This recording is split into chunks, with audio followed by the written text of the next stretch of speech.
አንድ አይደለም 100 ጊዜ ፊዳ ምንሆንላቸው ነብይ መንካት ግን የዚህ ኡማ ክብር መንካት ነው። ዛሬም ነብዩ እየተሰደቡ ነው ታውቃላችሁ። ዛሬም የእስልምና ክብር እየተደፈረ ነው። ይሄ ትውልድ ባለበት ዘመን ውስጥ ይሄ ለኛ ሞት ነው። ታምናላችሁ? አጠቃላይ ሙስሊም ካሁን በኋላ የመልስ መስጠት መቻል አለብህ። መግደል አለብህ። መገደል አለባቸው። ይሄን ቪዲዮ ስሙት። እንቅስቃሴ ተጀምሯል። እስልምና ጉዳይ ተቋሙ ክስ ይመሰርታል። ይሄን ድርጊት ዛሬም ትናንትም በፈጸሙ ሰዎች ላይ የህግ አስከባሪ አካላቶች ሰዎቹ በህግ ቁጥጥር እንዲውሉ አላስፈላጊ ነገር እንዳይደረግ እንዲያደርጉ በህግ ተጠያቂ እንዲሆኑ እንጠይቃለን። ህጋዊውን ስርዓት ተከትለን እንሄዳለን። ይሄን ያነሳሁት በጣም አሪፍ፣ ምክንያቱም እኛም በሃይማኖታችን ስለማንደራደር ማለት ነው። ስለዚህ እንዳልከው ከጥንት ጀምሮ እስካሁን ድረስ ማን ምን እያለ እንደነበር በመረጃ ብዙ መረጃዎች ስላሉ ህግ ለሁሉም እኩል ስለሆነ ይውጣ። ይሄ ያስኬዳል። ማን ልክ ነው የተናገረው ማን ልክ አልተናገረም የሚለውንም በደንብ መለየት ስለምንችል ማለት ነው። እንደተባለው በሃይማኖት ዙሪያ የተደረጉ የጥላቻ ንግግሮች፣ የተጻፉ መጽሐፍቶች እያንዳንዱ ነገር በሰነድ ስላለ ይውጣ። ከዛ በኋላ ህግ መጠየቅ ባለበት መልኩ ደግሞ ይጠይቅ። ቀመጥ ኦርቶዶክሳዊ ሼር አድርግ። ቤተክርስቲያን ይሰራልን እንዲህ አይነት ቤተክርስቲያን የኦርቶዶክስ ተዋህዶ እየተባለ ታቦት እየገባ የሚቀመጥበት ሁሉ ለመተትና ለድግምት ለጥንቆላ ነው ማለት ነው። እሽሩሩ ማሙሽሩሩ ብላ አምላክን አሳደገችው ትላለህ እንዴ? ኢየሱስ ክርስቶስ አምላክ አይደለም። በመጀመሪያ ደረጃ እንደዚህ አይነት ቀልድና ፌዝ የተሞላበትን አይነት ህይወት አትኑሩ። ከእንዲህ አይነቱ ኑሮ ይልቅ መሞት ይሻላችኋል። እናንተ ለኢትዮጵያ ህዝብ ኢየሱስ ክርስቶስ ጌታ ነው ተብሎ አይነገርም።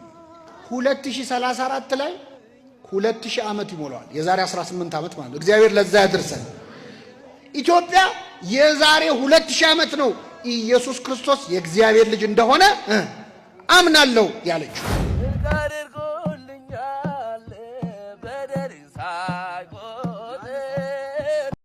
አጠቃላይ ሙስሊም ካሁን በኋላ የመልስ መስጠት መቻል አለብህ።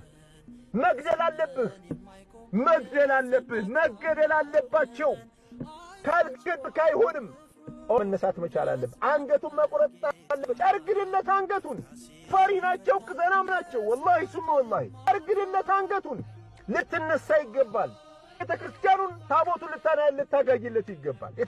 እንኳን ዛሬ ትናንት ያልፈረሰች በቀለማት አብርታ የታየች ብዙ እጅግ ብዙ ብትለፉ ተዋህዶን በጭራሽ አታጠ አንድ አይደለም 100 ጊዜ ፊዳ ምንሆንላቸው ነብይ መንካት ግን የዚህ ኡማ ክብር መንካት ነው።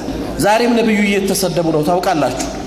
ዛሬም የእስልምና ክብር እየተደፈረ ነው። ይሄ ትውልድ ባለበት ዘመን ውስጥ ይሄ ለኛ ሞት ነው። ታምናላችሁ? ኡስታዝ አቡበከር እጅግ ከማከብራቸውና ጆሮ ሰጥቼ ከምሰማቸው የእስልምና እምነት መምህራን አንዱ ናቸው።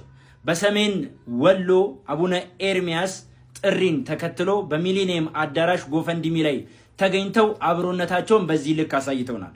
ለዚህም ለቅ ያለ ምስጋናችንን እኛም አቅርበናል። እንስማው ቪዲዮን። እንደ ሀገር ፈተናዎቻችንን ልንሻገር የምንችለው አንድኛችን ላይ በመጠቆም አይደለም። ዛሬ የበለጠውን የምናልፈው እጅ ለእጅ ተያይዘን ነው። ለዚህ ደግሞ እንደ አንድ የሙስሊም ማህበረሰብ መምህር ከናንተው ጎን ሆኜ ከአባታችን ጋር ሆነን በልማት ስራዎች እንደምናግዝ ይሄንን ሐሳብ ለመስጠት ነው። ዛሬ ለኡስታዝ አቡበከር በጣም በጨዋ ደንብ ጥያቄ መጠየቅ እፈልጋለሁ። ይህ ጥያቄ ደግሞ እነሱ ጋር ይደርስ ዘንድ ደግሞ ሁላችሁም ሼር፣ ኮፒ ሊንክ፣ ሪፖስት እንድታደርጉልኝ። ኡስታዝ አቡበከር በመጅሊሳቸው ተገኝተው መግለጫውን አንብበውልናል። የራሳቸውንም ሐሳብ ሲሰጡ አስተውለናል። ለምሳሌ ይሄንን ቪዲዮ ማለት ነው። ግን ድፍረቱኛል የክርስትና እምነት ተከታይ ወገኖች ቤተ ክህነት እስልምናን ስንሰብክም ስናስተምርም ሰዎች አምነውበት እንዲመጡ እንጂ ሰዎችን አስገድደን እንድናዝ የታዘዝንበት ዲን አይደለም። አድርገንም አናውቅ። በንግግራቸው ላይ እንደሰማችኋቸው አድርገን አናውቅም ነው ያሉት። ይህ መሐመድ ኢሳ የተባለ በአፉ የሚጸዳዳ ግለሰብ ላለፉት ዓመታት ምን እያለ ሲያስተምር ሲሰብክ እንደነበረ ስሙት። ይህ ለታሪክ ይቀመጥ። ኦርቶዶክሳዊ ሼር አድርግ። ቤተክርስቲያን ይሰራልን እንዲህ አይነት ቤተክርስቲያን የኦርቶዶክስ ተዋህዶ እየተባለ ታቦት እየገባ የሚቀመጥበት ሁሉ ለመተትና ለድግምት ለጥንቆላ ነው ማለት ነው። እሽሩሩ ማሙሽሩሩ ብላ አምላክን አሳደገችው ትላለህ እንዴ? ኢየሱስ ክርስቶስ አምላክ አይደለም። በመጀመሪያ ደረጃ እንደዚህ አይነት ቀልድና ፌዝ የተሞላበትን አይነት ህይወት አትኑሩ። ከእንዲህ አይነቱ ኑሮ ይልቅ መሞት ይሻላችኋል። እናንተ በራሳችሁ ጊዜ ብትጠፉ ይሻላችኋል። እባካችሁ አትቀልዱ። ሕፃን ተብሎ ጽንስ ተብሎ ፈጣሪ ጽንስ ተብሏል እየተባለ ነው። ስም አልነበረውም፣ ሰዎች ስም አወጡለት። ለማን ለፈታ? ከኋላ የመጣ አይን አውጣ አይሆንም። ከዚህ በላይ ድፍረት አለ? ከዚህ በላይ ንቀት አለ? ከዚህ በላይ ጸብን መዝራት አለ? ከዚህ በላይ ግጭትን መጥመቅ አለ ወይ? ይሄንን እንዴት ነው የሚመለከቱት? ይሄንን እንዴት ነው የሚያዩት? ይሄን ቪዲዮ ስሙት። እንቅስቃሴ ተጀምሯል። እስልምና ጉዳይ ተቋሙ ክስ ይመሰርታል። ይሄን ድርጊት ዛሬም ትናንትም በፈጸሙ ሰዎች ላይ የህግ አስከባሪ አካላቶች ሰዎቹ በህግ ቁጥጥር እንዲውሉ አላስፈላጊ ነገር እንዳይደረግ እንዲያደርጉ በህግ ተጠያቂ እንዲሆኑ እንጠይቃለን። ህጋዊውን ስርዓት ተከትለን እንሄዳለን። ይሄን ያነሳሁት በጣም አሪፍ፣ ምክንያቱም እኛም በሃይማኖታችን ስለማንደራደር ማለት ነው። ስለዚህ እንዳልከው ከጥንት ጀምሮ እስካሁን ድረስ ማን ምን እያለ እንደነበር በመረጃ ብዙ መረጃዎች ስላሉ ህግ ለሁሉም እኩል ስለሆነ ይውጣ። ይሄ ያስኬዳል። ማን ልክን የተናገረው ማን ልክ አልተናገረም የሚለውንም በደንብ መለየት ስለምንችል ማለት ነው። እንደተባለው በሃይማኖት ዙሪያ የተደረጉ የጥላቻ ንግግሮች፣ የተጻፉ መጽሐፍቶች፣ እያንዳንዱ ነገር በሰነድ ስላለ ይውጣ። ከዛ በኋላ ህግ መጠየቅ ባለበት መልኩ ደግሞ ይጠይቅ። ከዛ በኋላ ህግ ይሄንን ካደረገ በኋላ ደግሞ ሌላ ህግ ወጥቶ ሰዎች የሰዎችን ሃይማኖት እንዳይነኩ የሚያስደርጉ የሃይማኖት ተቋማትንም ያቃጠሉም ያፈረሱም ያበላሹም ሰዎች እንደየ ሃይማኖታቸው የሚጠየቁበት ህግ ይዘረጋል። ይሄ በደንብ እኔን የሚያስማማኝ ነገር ነው። ከዛ በኋላ ህግ ይከበራል ማለት ነው። ስለዚህ ጥሩ ነው። ይሄ ቪዲዮ ሼር፣ ሪፖስት እያደረጋችሁ ለሁሉም አድርሱ። ሙስሊምም ኦርቶዶክስም የሆናችሁ ሰዎች በዚህ መልኩ መሄዱ ጥሩ ነው።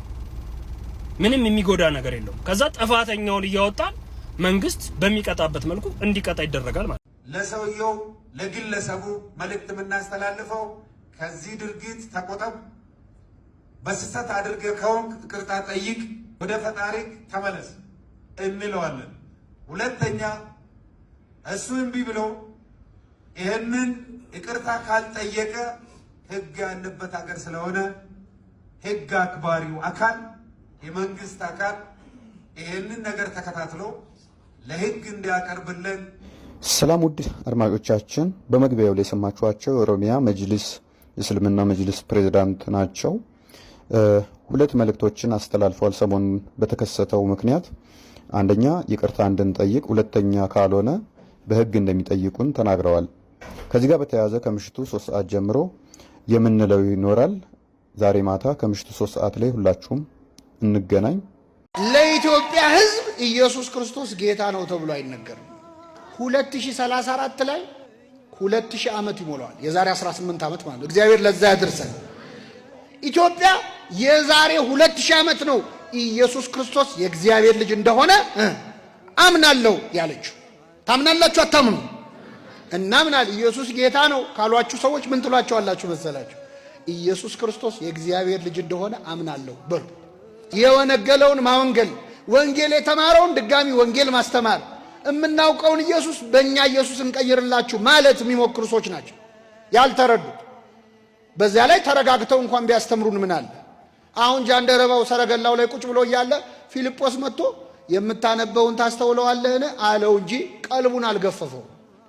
አሁን እንሰብካለን የሚሉ ሰዎች ጃንደረባውን ቢያገኙት እያነበበ ያለ ኢየሱስ ጌታ ነው ብሎ ያስደነግጡታል። ከሰረገላው ወድቆ ሌላ ችግር ሊፈጠር ይችላል። ስብከት በእርጋታ ነው የሚሰበከው አይደለም። ሰው በየካፌው እየገቡ ሰው ሻይ ማስደፋት ነውር አይደለም እንዴ? በእውነት ታክሲ የሚጠብቅ ሰው እስቲ ቀኑን ሙሉ ፀሐይ መቷችሁ ስራ ስትሰሩላችሁ ታክሲ ተሰልፋችሁ ስትጠብቁ መተው የሚጮህባችሁ ሰዎች የሉ አሉ? የሉ? እንኳን ልታምኑ ያመናችሁትን ብክዱ ሁሉ ያምራቸዋል። እኔ እዚህ ጋር የቆምኩት ስብከት አምሮኝ አይደለም፣ ደክሞኝ ነው። የራይድ ሳንቲም ስለሌለ ነው እዚህ ጋር የቆምኩት። ትንሽ ብዙ ጭንቀት ያለበት አለ፣ ያዘናል። ፉከራ አይደለም ስብከት። ተረጋግቶ የምታነበውን ታስተውለዋለህን ብሎ ጠየቀው። የሚመራይ ሳይኖር እንዴት ይቻለኛል አለ። አይ አውቀዋለሁ ቢለው ይሄን ነበርኩ። ሰውን አክብረህ ነው የምትሰብከው። ቀልቡን ገፈህ ንቀህ አዋርደህ አይስብ። አሁን ልብ አድርጉ። ጃንደረባው ሊሰግድ ወዴት ነው ሄደ ያልኳችሁ? ኢየሩሳሌም በሄደ አይደለም፣ የኛ ኢየሩሳሌም ኢየሱስ ነው አላለው። ኦሪትን ሲያነብ አገኘው። ኦሪትን ባነበበ አይደለም፣ አዲስ ኪዳን ነው ጊዜው አልፎበታል ብሎ አልፎከረም። ተረጋግቶ ጠይቆ የሚያነበውን አክብሮ የማያውቀውን ጨመረለት። ስብከት ማለት እንደዛ ማናናቅ አይደለም፣ ማቃለል አይደለም። አክብሮ ጠይቆ ሰበከው። የስብከት ዘዴ እንደዚህ ነው፣ ዝም ብሎ ሰው ማስደንገጥ አይደለም። እና ኢየሱስ ክርስቶስ የእግዚአብሔር ልጅ እንደሆነ አምናለሁ አለ። ሰረገላው ይቆም ዘንድ አዘዘ። ፊልጶስና ጃንደረባውም ሁለቱም ወደ ውሃ ወረዱ፣ አጠመቀውም ይላል። ኢትዮጵያ ተጠመቀች፣ ክርስትና ተነሳች። እዚህ ላይ በእውነት ደስ ሊላችሁ ይገባል። የዛሬ 2000 ዓመት ሰረገላ አቁማ የተጠመቀች ሀገር ላይ ነው ያለነው እኛ። የዛሬ 2000 ዓመት መኪና አልነበረም የዛኔ። እኛ በመኪና መጥተው አይደለም የሰበኩን የኤንጆ ሰራተኞች ወይም የሆኑ ፈረንጆች አይደሉም ያስተማር። ሰረገላ አቁማ ክብሯን ጠብቃ ወርዳ የተጠመቀች ሀገር ነች ኢትዮጵያ። ሰረገላው ይቆም ዘንድ አዘዘ። ውሃ ሲያይ እነሆ ውሃ አለ። ወረደ፣ አጠመቀውም። ከውሃው ከወጡ በኋላ የጌታ መንፈስ ፊልጶስን ነጠቀው ይላል።